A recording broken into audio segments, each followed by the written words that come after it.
એક સંદેશ અહીંયાથી મારે કહેવો છે, એના માટે તમે બધા જ થોડોક સાથ સહકાર આપો.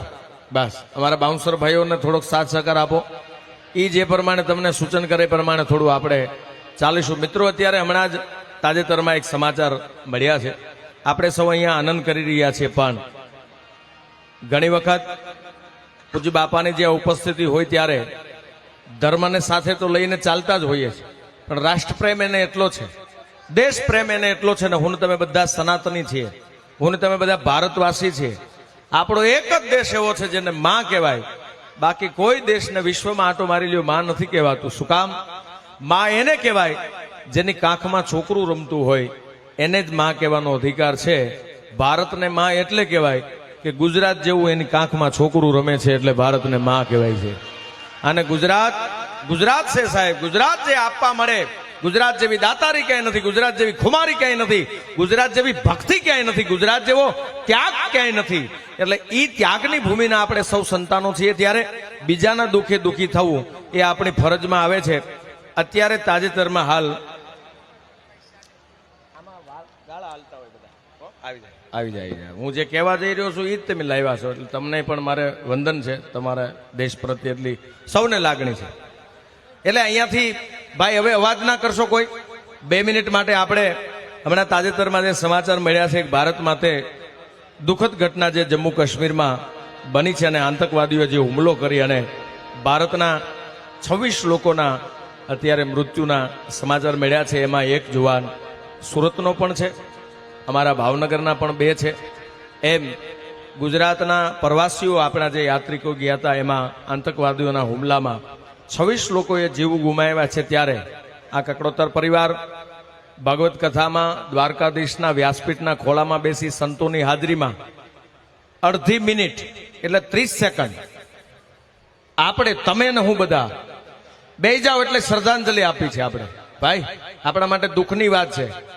આપણા ભારતના 26 લોકોએ જીવ ગુમાવ્યા, એ તો જેના પરિવારમાંથી વ્યક્તિએ વિદાય લીધી હોય ને, વીસી કર્યો હોય, એને વેદના હોય છે.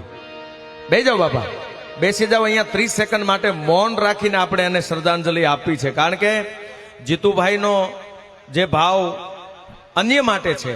હું જીતુભાઈને લાખ લાખ વંદન કરું છું, બંને ભાઈઓને પ્રણામ કરું છું, એની જનતાને લાખ વંદન, પણ એના અર્ધાંગના એમના પત્નીને પણ અભિનંદન આપું છું કે આ પરિવારે મુખ્ય યજમાન પોતે થયા છે. અંદાજિત 9000 જેટલા ઘર છે આ પરિવારના, પણ અહીંયા સાહેબ ભાડે જે વ્યક્તિ રહેતા હોય, પોતાનું મકાન ન હોય, એને આરતીમાં પેલું પ્રાધાન્ય આપ્યું છે આ માણસ. એમને તાળીઓના ગડગડાટથી વધાવો, એના વિચારને લાખ લાખ વંદન છે. બીજી વાત, જે નાનામાં નાનો માણસ હોય યથાશક્તિ આપે તો વાત જુદી છે. મુખ્ય યજમાન તો ભાઈ છે, જેની યથાશક્તિ જ્યાં ઘટે ત્યાં એ પૂરું કરવાના કોઈ સવાલ નથી. સૌનો સાથ સહકાર મળ્યો છે. પણ અહીંયા નાનામાં નાનો માણસ હોય, એના પિતૃના ફોટા જે લાઈનમાં હોય છે, એ જ લાઈનમાં જીતુભાઈના પરિવારના પિતૃના ફોટા હોય છે. એમાં કોઈ નાના મોટાનો ભેદભાવ એ માણસે રાખ્યો નથી. આ બધાને સાથે લઈને ચાલે છે. એટલે એની જનતાને લાખ લાખ વંદન. આવો 30 સેકન્ડ માત્ર આપણે સૌ મૌન પાળી અને આ 26 લોકોએ જે પોતાના જીવ ગુમાવ્યા છે, એને આ તકે લક્ષ ચેનલના માધ્યમથી એમના પરિવાર ઉપર પડેલી જે આફત એને સહન કરવાની દ્વારકાધીશ શક્તિ આપે. આપણે સૌ પ્રાર્થના કરીએ એમના દિવ્ય આત્માને પરમાત્મા શાંતિ આપે. જ્યાં સુધી હું ઓમ ન બોલું, શાંતિ ન બોલું, ત્યાં સુધી બધા જ મારી સાથે ભારતમાં રહેતા હોઈએ, હિન્દુના દીકરા હોઈએ, સનાતનીના દીકરા હોઈએ, તો મારી સાથે 30 સેકન્ડ, તમારી જાજો સમયની 30 સેકન્ડ માત્ર અમને શ્રદ્ધાંજલિ અર્પિત કરીએ. આપણે સૌ પ્રાર્થના કરીએ એના પરિવારને સહન કરવાની શક્તિ આપે. હું ઓમ કહીને પછી જ્યારે શાંતિ બોલું ત્યારે આપ સૌ મારી સાથે પછી બોલજો. તો આવો આપણે 30 સેકન્ડ માટે મૌન રાખીશું. અસ્તુ.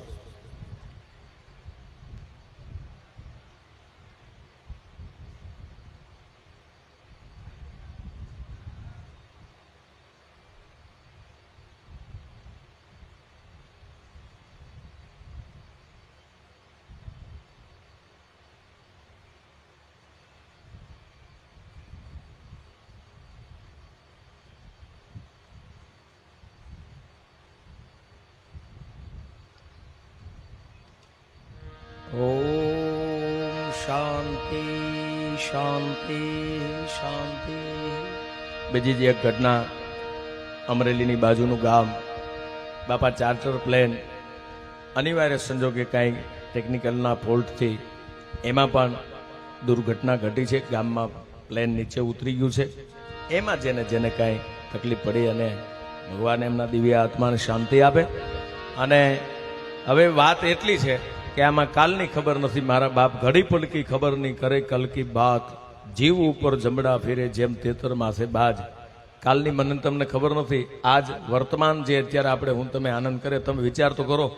તમે એરપોર્ટમાં જાઓ તો એટલું ટ્રાફિક જોવા મળે, તમે રેલવે સ્ટેશનમાં જાઓ તો એટલું ટ્રાફિક જોવા મળે, તમે બસ સ્ટેશનમાં જાઓ તો એટલું ટ્રાફિક જોવા મળે, તમે હોસ્પિટલમાં જાઓ તો એટલું ટ્રાફિક જોવા મળે. બિચારાને કોઈના ઓપરેશન ચાલતા હશે, કોઈને નાકમાં નળિયું નાખી છે, કોઈને બિચારાના આંખે પાટા બાંધ્યા હશે, કોઈના પગે ઈંટડા બાંધ્યા હશે, કોઈના પગમાં ઈ સ્ક્રૂ ફિટ કરતા હશે. ત્યારે આપણે પરમાત્માનો આભાર એ માનવાનો કે આજ અત્યારના ટાણે આપણે અહીંયા આનંદ કરી રહ્યા છીએ, દ્વારકાધીશના ખોળામાં બેસીને અહીંયા મજા કરી રહ્યા છે. બસ આવો ને આવો આનંદ, આવો ને આવો સ્મિત આપણા માટે રોજ માટે રાખે એવી પ્રાર્થના સાથે ફરીવાર જીતુભાઈ અને એમના પરિવારને જોરદાર તાળીઓના ગડગડાટથી વધાવો. સાહેબ બીજાને મોટા કરે ને એને દુનિયામાં મોટું થવું ન પડે, આપોઆપ એની જગ્યા થઈ જાય. સંપત્તિ કરતા સંસ્કાર કેટલા છે, કારણ કે એને સંતો પ્રત્યે પહેલેથી જ અતૂટ એટલો વિશ્વાસ અને શ્રદ્ધા. બાપાના મુખમાંથી પડે શબ્દ ઝીલી લેવાનો. અહીંયા જે સંતો આવ્યા છે બધાને સન્માનનીય. અમે જમતા હતા જ્યારે પ્રસાદ લેવા માટે ગયા તો એને જાતે થાળી લેવા મળ્યા ગયા. તો ઓલા પેલા ભાઈ જયભાઈ હતા કે તમે અહીંયા ના હું મારી સાથે લઈ લો, જાતે થાળી લઈને જાતે પાછી મૂકી દીધી. આપણને ઘણીવાર આઈ એમ સમથિંગ હું કંઈક છું ને ત્યારે ઉદાહરણ લઈ લેવાય.